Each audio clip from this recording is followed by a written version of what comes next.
Haleluya, saudara-saudara. Luar biasa malam yang indah ini. Saya boleh cerita bahwa Tuhan itu baik di segala waktu, di segala tempat. Saudara, apologetika kekristenan itu muncul karena sebuah keterpaksaan. Harus dilakukan karena untuk menjawab dan masuk di dalam kebenaran yang benar, kebenaran yang sejati, yaitu firman Tuhan.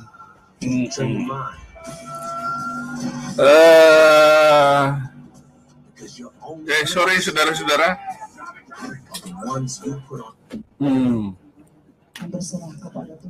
Oleh karena itu saudara-saudara, di masa-masa awal kekristenan abad pertama, secara terpaksa Paulus harus mempertanggungjawabkan imannya kepada orang Yahudi dan ahli Taurat. Paulus menangkis mempertahankan diri dari serangan-serangan orang Yahudi di pengadilan Kaisarea. Dan bagaimana Paulus menyampaikan pleidoinya, mempertahankan dirinya dari ancaman-ancaman dan tuduhan-tuduhan karena iman. Padahal terserah orang mau percaya apa kek. Mau percaya batu itu Tuhan, terserah, silakan. Tapi jangan mengambil batu dilemparkan kepada saya, itu kriminal. Tapi urusan iman ini adalah urusan yang spesifik. Kita tidak boleh memaksakan iman itu kepada orang, apalagi mengadakan peperangan karena iman yang berbeda. Itulah sebabnya Paulus mempertahankan. Nah itu di dalam kitab Kisah Rasul, beberapa pasal banyak berbicara tentang Paulus yang mempertahankan iman. Misalnya pada Kisah Rasul 25 ayat 1 sampai 12. Tetapi pada ayat 8-nya bunyinya begini, ia menyanggah tuduhan itu. Dan kata Paulus, aku sedikit pun tidak bersalah, baik terhadap hukum Taurat orang Yahudi maupun terhadap bait Allah atau terhadap Kaisar. Ayat tersebut memperlihatkan Paulus berapologetika di depan para penuduh-penuduh Yahudi. Paulus terpaksa menangkis ketika berhadapan muka dengan penyerang dan pendukungnya, yakni umat Yahudi, demi mempertahankan kebenaran dirinya di atas kebenaran sejati. Apakah benar melakukan seperti itu? Ini hanya pindah dari hukum Taurat, kemudian mengikuti Yesus apa yang diceritakan oleh Taurat, bahwa akan datang Mesias, Juru Selamat. Dan Juru Selamat itu adalah Yesus Kristus. Lahir bukan dari bibit manusia, tetapi dari Roh Kudus. Dia datang ke dunia tanpa bapa. Tanpa bapa. Bukan dari hubungan suami istri. Yesus lahir, itulah Sang Mesias seperti yang sudah ditulis oleh Perjanjian Lama, oleh kitab para nabi. Musa sudah menulis, Abraham mengenal siapa itu Mesias. Diceritakan dari zaman ke zaman bahwa Mesias itu akan datang. Tetapi begitu Yesus datang, orang-orang Yahudi nggak percaya. Dan Yesus memperlihatkan bagaimana mukjizat.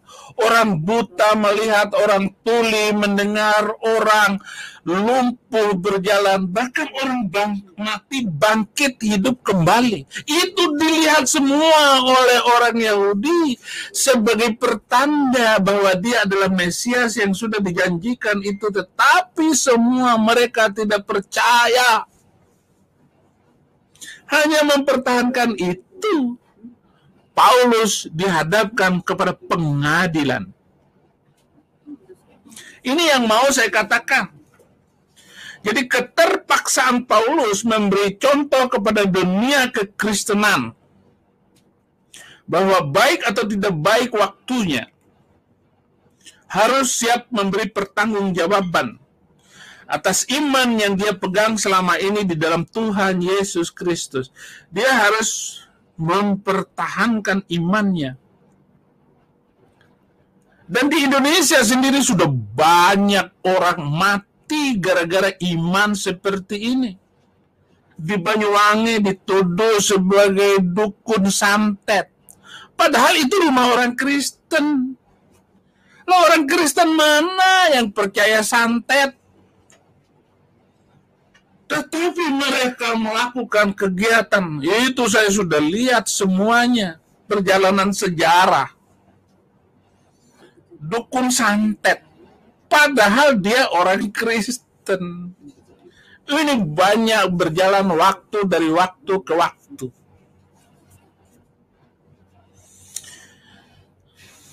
Apa fungsi dari apologetika itu? Artinya yang pertama adalah membela diri dan mempertahankan diri dari serangan-serangan. Semacam ilmu silat, ilmu bela diri. Pukul sini, tahan. Nah gitu. Itu namanya apologeti yang pertama, apologetika. Yang kedua adalah apologetik, artinya melakukan segala sesuatu guna mempertahankan iman dengan menggunakan metode ilmiah, metode logika. Kalau kita beriman dan logika kita berjalan dengan baik, pasti logikanya bagus dan tanpa emosional. Saya tidak mau memberi contoh diri saya sendiri, bahwa dulu saya beriman tanpa logika. Tapi sekarang saya beriman dengan penuh logika karena cinta. Bayangkan semua orang, saudara-saudara dulu saya benci dengan saya. Mati lo, mati miskin lo. Jadi orang Kristen katanya. Mati disalib lo. Katanya seperti itu. Tapi sekarang apa yang terjadi?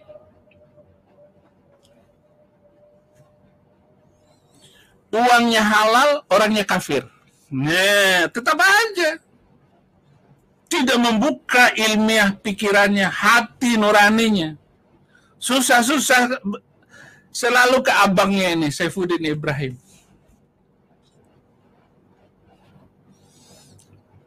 Orangnya kafir, duitnya halal. Haleluya. Itu sesuatu yang terjadi sampai hari ini, saudara.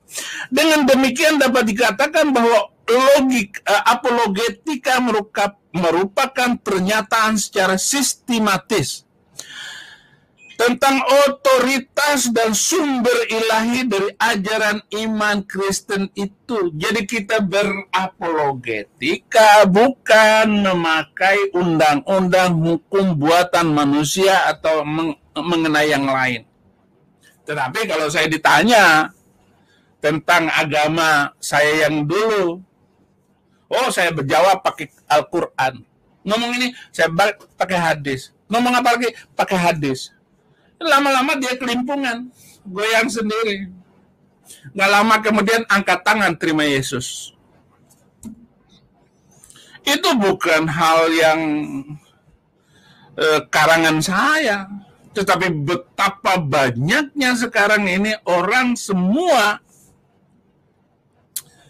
mengidam-idamkan untuk hidup bersama Kristus. Karena Yesus tidak mengajarkan siksaan kubur. Nggak ada siksaan kubur. Itu ilmiah dan logikanya kekristenan. Tubuhnya itu langsung jadi kembali ke tanah. Tapi yang naik itu adalah rohnya. Hidup bersama Yesus Kristus. Dan kebangkitan itu adalah kebangkitan yang pasti. Apakah iman kita dan sebagainya pasti di dalam Yesus Kristus. Sikap Paulus untuk mempertahankan diri secara hukum juga memiliki arti dari sudut pandang teologis bahwa dia tidak bersalah. Untuk menunjukkan Yesus itu adalah Mesias yang sudah dijanjikan, bahwa Paulus sebenarnya telah diketahui oleh para Yahudi secara hukum tidak bersalah. Saifuddin Ibrahim juga tidak bersalah secara hukum. Secara hukum nggak bersalah. Tetapi memang ada orang-orang yang sengaja sniper saya, tembak khusus Saifuddin Ibrahim ini. Karena lantang dia berbicara tentang Injil. Katanya Injil itu adalah kekuatan Allah yang menyelamatkan setiap orang. Benar. Kamu bilang itu benar, anak-anakku, saudara-saudaraku, dimanapun kamu berada, bahwa Injil itu adalah kekuatan Allah untuk menyelamatkan bangsa ini dari keributan, dari kebencian, dari apapun itu namanya. Mereka tahu tidak bersalah, tetapi ia malah tetap dipenjarakan, diadili, bahkan ingin dibunuh oleh orang Yahudi. Mengapa Yahudi ingin membunuh Paulus? Bukan terkait dengan masalah hukum, tetapi berubah menjadi masalah teologis, yaitu kebencian. Dia menghujat Allah. Yesus pun begitu, saudara-saudara. Ketika ditanya, siapa yang menciptakan langit dan bumi? Bapakku, kata Yesus Kristus. Dia menghujat Allah. Dia mengatakan Allah itu bapaknya dia. Ini kurang ajar katanya. Maka dia harus disalib. Hanya gara-gara ngomong begitu. Maka doa Bapa kami yang di surga, dikuduskan namamu, datanglah kerajaanmu, jadilah kehendakmu di bumi seperti di sorga. Yesus mengatakan Allah itu adalah Bapa. Bapa kami yang di surga, dikuduskanlah namamu. Lah kalau orang Betawi, babe gue yang di surga, dikuduskanlah nama lo. Nggak masalah. Itu doa Bapa kami, betapa dekatnya hubungan roh saya dengan pencipta langit dan bumi. Maka kedekatan itu dipakai untuk doa sekaligus. Malah Yesus disalibkan karena ngomong semacam itu.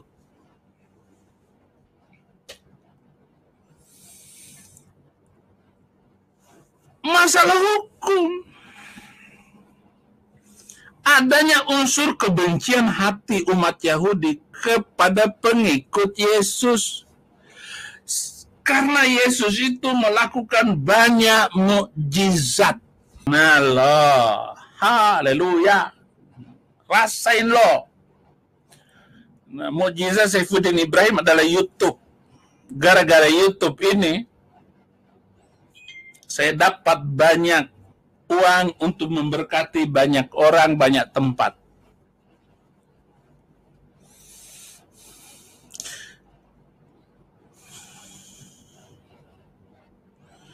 Bahwa Paulus sebenarnya telah diketahui.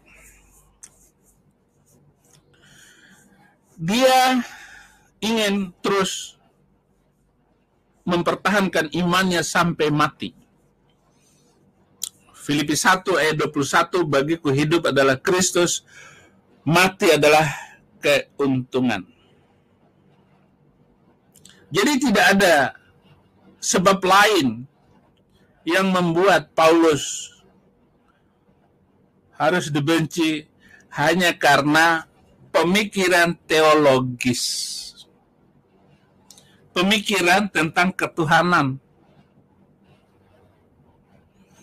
Sama dengan ketidakadaan sebab lain yang membuat Yahudi membenci dan menginginkan penyaliban atas Yesus Kristus. Nggak ada alasan lain. Sehingga Pontius Pilatus, aku tidak menemukan kesalahan pada orang ini. Tetapi Pontius Pilatus takut dengan kekuatan massa. FPI, Front Pembela Israel. Sampai demo berjilid-jilid agar Pontius Pilatus juga ikut. Tetapi Pontius Pilatus cuci tangan dari tuduhan-tuduhan itu, terserah. Posisi Paulus ketika ditangkap dan diadili adalah sedang dalam posisi menjalankan perintah Tuhan Yesus Kristus, mengabarkan Injil keselamatan. Sehingga kuasa kegelapan yang sebelumnya membunuh Yesus Kristus bekerja mengendalikan orang-orang Yahudi untuk membenci dan menginginkan kematian Paulus. Dasar dalil teologisnya adalah tertulis dalam Yohanes 15. Misalnya Yohanes 15 ayat 18 dan 25 sampai 25. Jikalau dunia ini membenci kamu, membenci aku daripada kamu. Jikalau dunia membenci kamu, ingatlah bahwa ia telah lebih dahulu membenci aku daripada kamu. Sekiranya kamu dari dunia, tentulah dunia mengasihi kamu sebagai miliknya. Tetapi karena kamu bukan dari dunia, melainkan aku telah memilih kamu dari dunia, sebab itulah dunia membenci kamu. Jadi orang-orang Kristen yang imannya kokoh, itu akan dibenci oleh dunia.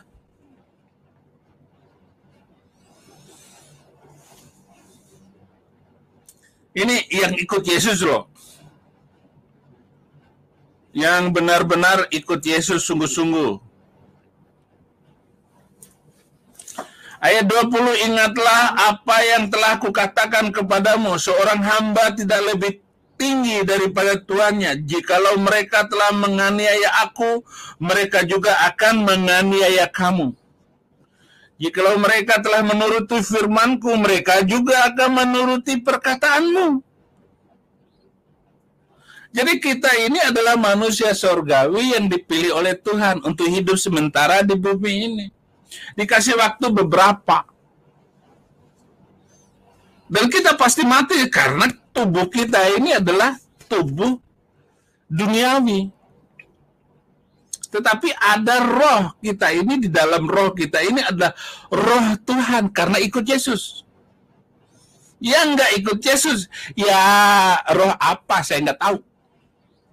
Sebut aja dirimu sendiri. Tapi kalau ikut Yesus, itu roh Allah ada di dalam kamu. Ayat 21, tapi semuanya itu akan mereka lakukan terhadap kamu karena namaku, sebab mereka tidak mengenal Dia yang telah mengutus aku. Sekiranya aku tidak datang dan tidak berkata-kata kepada mereka, mereka tentu tidak berdosa. Tetapi sekarang mereka tidak mempunyai dalih bagi dosa mereka. Barang siapa yang membenci aku, ia membenci juga Bapakku di sorga.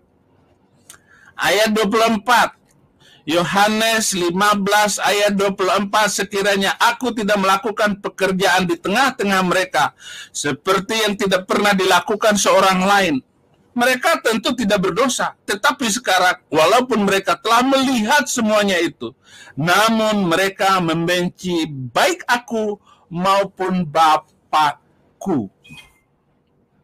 Mereka melihat karya Yesus menghidupkan orang mati yang tidak pernah dilakukan oleh ulama-ulama Yahudi. Itu nggak bisa. Lazarus sudah 4 hari mati. Buka batunya, angkat batunya, diangkat batunya. Guru, Tuhan, sudah bau. nggak buka saja. Lazarus itu dibuka dan hidup berjalan. Dan hidup setelah dari kematiannya, dia masih hidup beberapa tahun lagi. Semakin mereka melihat mukjizat itu, orang-orang Yahudi makin benci kepada Yesus. Bukannya kagum kepada Bapa di dalam karya Yesus Kristus. Itulah sebabnya mereka adalah sebuah pandemi kesurupan beragama Yahudi. Ayat 25, tetapi firman yang ada tertulis dalam kitab Taurat, mereka harus digerapi, mereka membenci aku tanpa alasan. Mereka membenci Saifuddin Ibrahim juga tanpa alasan. Apollinaris Darmawan yang sekarang ada di Bandung sedang menjalani hukuman gara-gara ngomong kecil gitu loh. Tetapi si Ustadz itu ngomong bahwa disalib itu ada jin kafir katanya.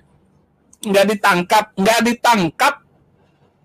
Di manakah keadilan sosial, keadilan hukum bagi seluruh rakyat Indonesia? Saifuddin Ibrahim mengada-ada omongannya. Ini sejarah yang tidak bisa dihentikan oleh siapapun. Dan kita bisa melihat sejarah itu, kita bisa meyakini apa yang pernah terjadi akan terulang kembali dan kembali sampai hari ini pun tetap ada orang yang membenci. Dia tidak bisa memandang. Dia tidak bisa memandang dengan logika kebenaran mengenai iman.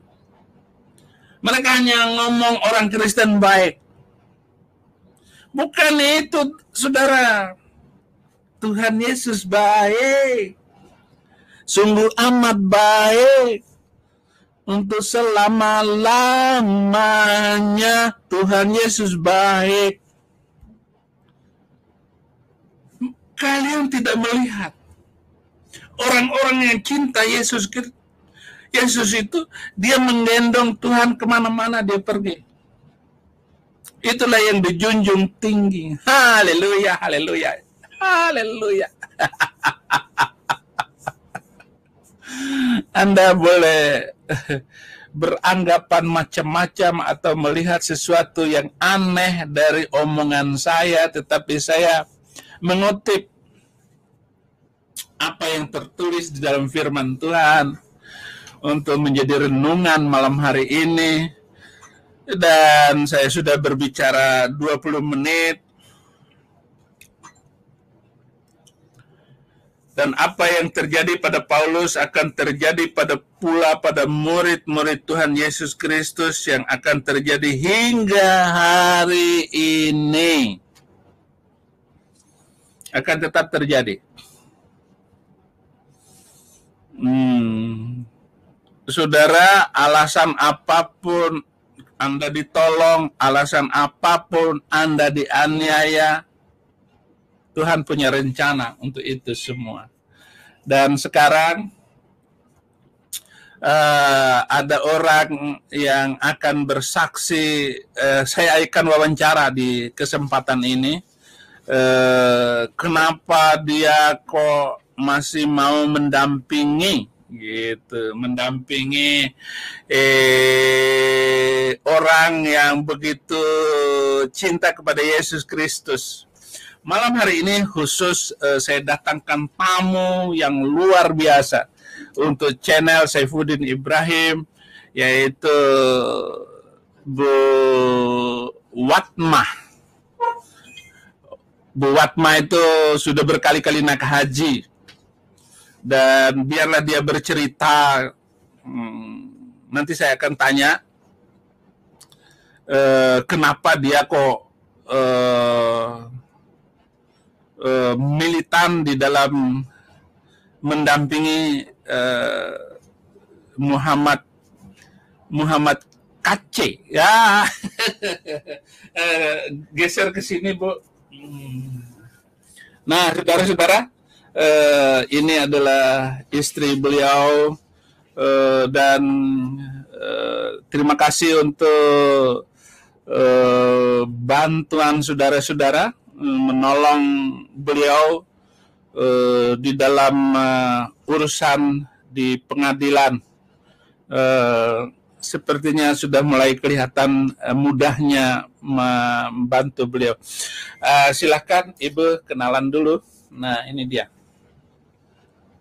Salam buat semuanya. Ya. Saya Bu KC, ya mau sedikit bersaksi tentang perjalanan Pak KC yang di Bareskrim saat ini. Dan dari awal penginjilannya yang sebenarnya saya gak mau cerita sih, karena ini masa-masa yang tidak enak, tapi ini harus diceritakan masa perjalanannya, diusir sana, diusir sini. Mungkin pada waktu dulu belum seviral yang saat ini, karena waktu dulu itu masih bisa pindah tempat sini aman, nginjil lagi, pindah tempat sini aman. Waktu dulu belum seperti ini gitu. Dari tahun 2003 dia percaya Tuhan itu ya. 2003 kalau percaya Yesus itu. Ya, Haji itu percaya Yesus kalau 2003. Anak-anak Ibu umur berapa ketika Pak KC masuk Kristen? Ya, waktu itu anak saya yang sekarang sudah jadi pengacara, waktu itu masih kelas 5 kalau nggak salah. Masih kelas 5. Jadi dia diusir ke sana kemari, bawa anak ke sana kemari. Dari kejadian itu pun waktu dikepung sampai ada 50 orang lebih lah. Itu anak saya menyaksikan dia bersembunyi di dalam apa itu ya, melihat bapaknya itu. Dia ya sangat tertekan dan trauma, juga masih anak kecil. Terus puji Tuhan ya ada penyelamat, itu apa namanya, Pak Kapolsek sama Pak Camat waktu itu yang menyelamatkan Bapak. Akhirnya diselamatkanlah oleh Pak Camat dan lepas dari tahun berapa? Tahun 2003. Tahun 2003. Ya, kita loncat dari daerah tempat Bapak pertama percaya Tuhan, karena penginjilan itu terciumlah oleh ulama di sana, akhirnya kami dikepung gitu di sana. Beritanya ada di Detik apa ya? Ada juga di berita di YouTube ya. Di berita di YouTube ada kepala ulama sana yang namanya Haji Otong itu bersaksi bahwa orang ini sudah banyak memurtadkan orang, makanya saya usir dari tempat ini. Wow. Haji Otong, ya, Otong Lenong kali. Waktu itu masih lagi seru-serunya EPI kalau nggak salah ya. Itulah. 2003. Diselamatkanlah. Jadi berapa kali pindah sampai ini ketangkap tahun ini? Udah berapa kali? Kalau sampai sekarang itu ada 7, 6 atau 7 ya. Udah 6 tuh tempat pindah. Itu. Ya itu kayak Ibu ini kayak kucing beranak dong. Ya, tapi nggak tahu, saya memang juga tertekan Bapak, tapi nggak bisa dilarang itu. Dan saya pun menginjil tetap penginjil. Ya, juga cuman ya karena istri apa udah terikat, jadi kayak nggak kasihan gitu, nggak bisa ninggalin dia gitu. Ya karena kan dia ada perubahan setelah pertobatan, nggak kayak dulu lagi. Gitu. Jadi dia nggak pernah ngomel, nggak pernah apa, pokoknya dia nggak pernah galak gitu setelah itu. Makanya setelah terima Yesus nggak galak lagi. Beda dong, saya setelah terima Yesus tambah galak.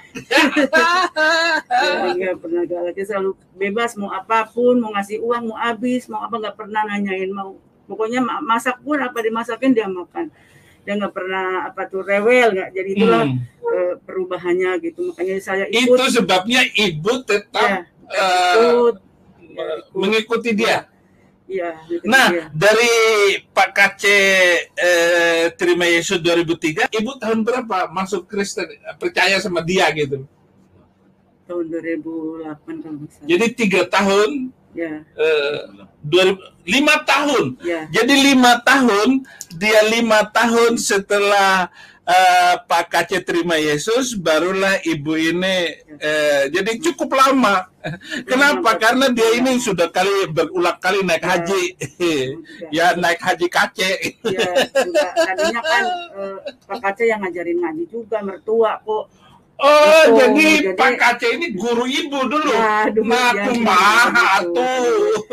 Ya, itulah. Akhirnya ya, seperti itu ya, kita pertimbangan yang lama ya. Akhirnya 2004 dia kecelakaan. Oh, 2004 Ya, kecelakaan. Jadi sekarang pincang itu bukan karena ditembak polisi, tapi karena ada infonya katanya ditembak polisi, enggak. Itu emang kecelakaan dari 2004. Jadi kemarin saudara-saudara, saya bercanda di sebelah penyidik, wah Bapak pincang ini ditembak ya, kan? Polisi ya.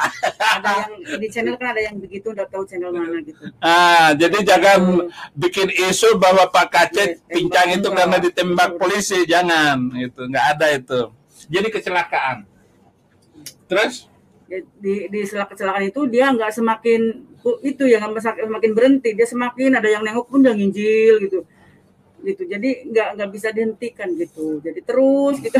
Nah, walaupun saya ketar-ketir gitu, karena kan lingkungannya Bapak tahu sendirilah. Iya.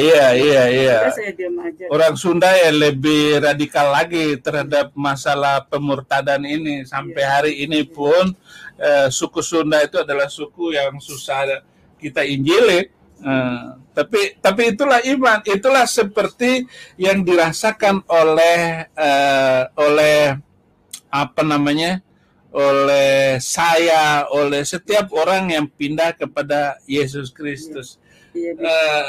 Dari semenjak itu kan agak aman ya sampai 2008.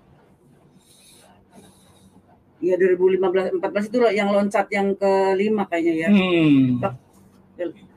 Ya akhirnya ketemu Abi kan di tim fokus itu kita loncat yang 2014 kami ya, itu ada agak lama, agak berapa tahun lama nyaman. Terus Pak Kace itu kan buat nginjil itu nggak ngandelin siapa-siapa dia kerja. Zaman dulu kan masih banyak TKI yang ngurusin yang bermasalah. Jadi untuk penginjilan pun dia dari hasil itu aja. Dari gitu. hasil. Zaman dulu nggak kenal ada yang ngasih uang. Ngurusin KTP, ngurusin paspor untuk TKI yang mau keluar negeri gitu ya. Jadi dulu dia orangnya nggak pernah pelit, ada uang ya ada yang mau ini dia kasih buat nginjil buat itu, dia tetap seperti itu gitu. Saya juga tahun 2000 sebelum 14 itu kita karena udah agak nyaman, kita udah capek ya, mungkin udah ini sekarang udah selesai kayaknya nggak loncat lagi, makanya kami buka bengkel gitu kan, sampai ya kami buka kolam ikan lele gitu untuk kegiatan gitu. Tapi akhirnya Tuhan suruh loncat lagi waktu 2014 pindah lagi kabur kemana-mana. Ya pas waktu anak saya mau masuk kuliah ke itu di Ciamis, akhirnya masih dibawa itu, akhirnya loncat dibawa sama surat yang untuk ke tempat kuliah itu, Bi. Saudara, saya tambahkan yang membuat saya terharu dengan Muhammad Kece ini ketika saya ke Bali bulan apa itu, kemudian saya wawancarain dia, mestinya saya harus ngasih uang kepada dia. Saya sudah siapkan semuanya, tetapi yang luar biasa, beliau memberkati orang-orang yang saya bawa. Dia berkatin amplopnya satu. Ada 2 sopir saya yang ke Bali waktu itu.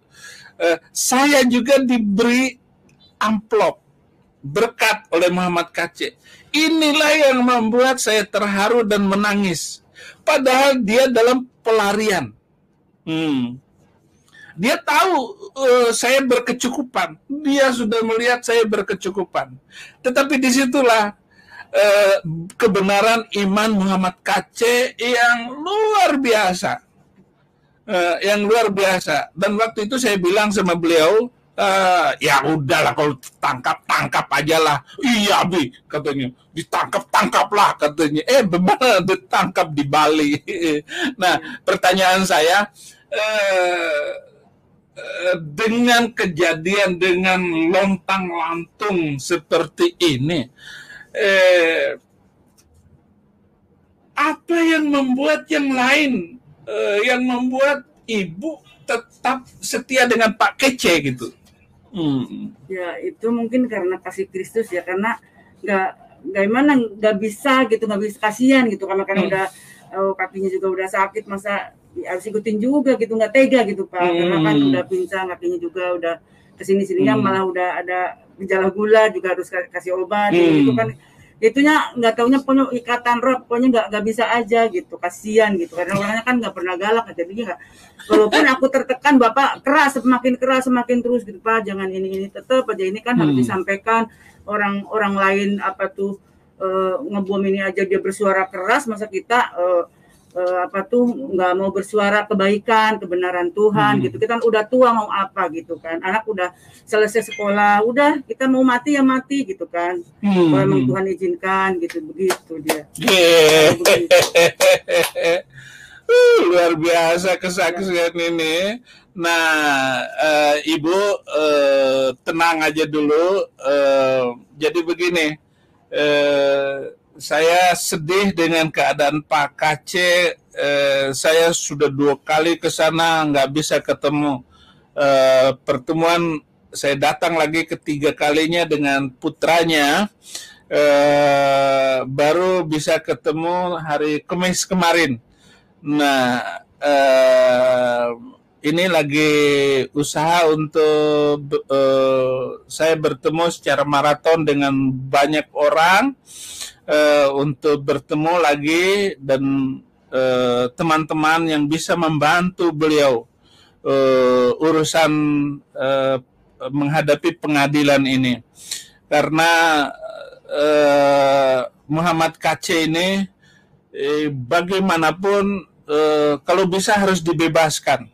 Harus dibebaskan demi hukum, demi keadilan hukum, demi Pancasila dan Undang-Undang Dasar 45. Muhammad Kace ini harus dibebaskan. Tidak bisa.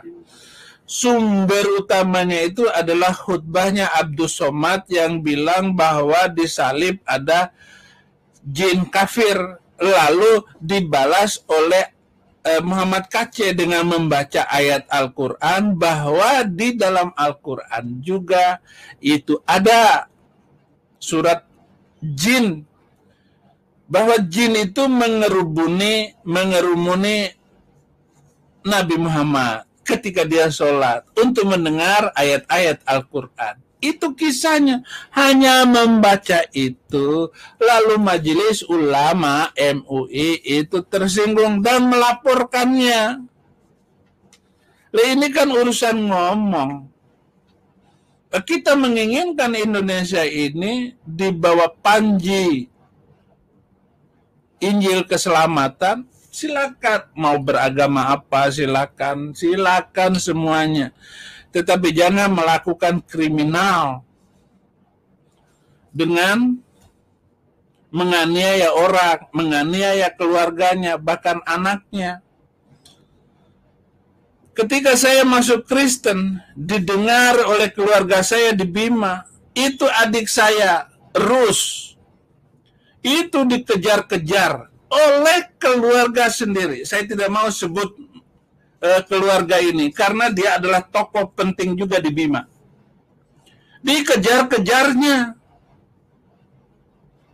mau dibunuh adik saya, padahal adik saya sampai sekarang tetap Muslim.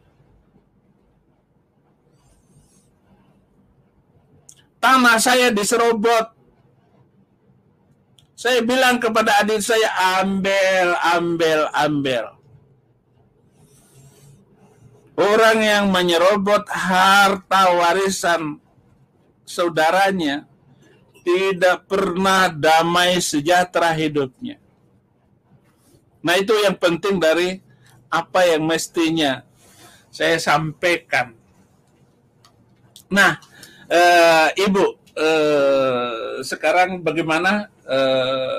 Ini kan baru pertama kali ya.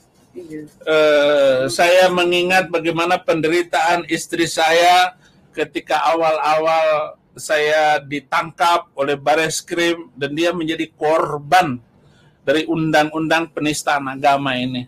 Nah, sekarang Ibu bagaimana? Ya, setelah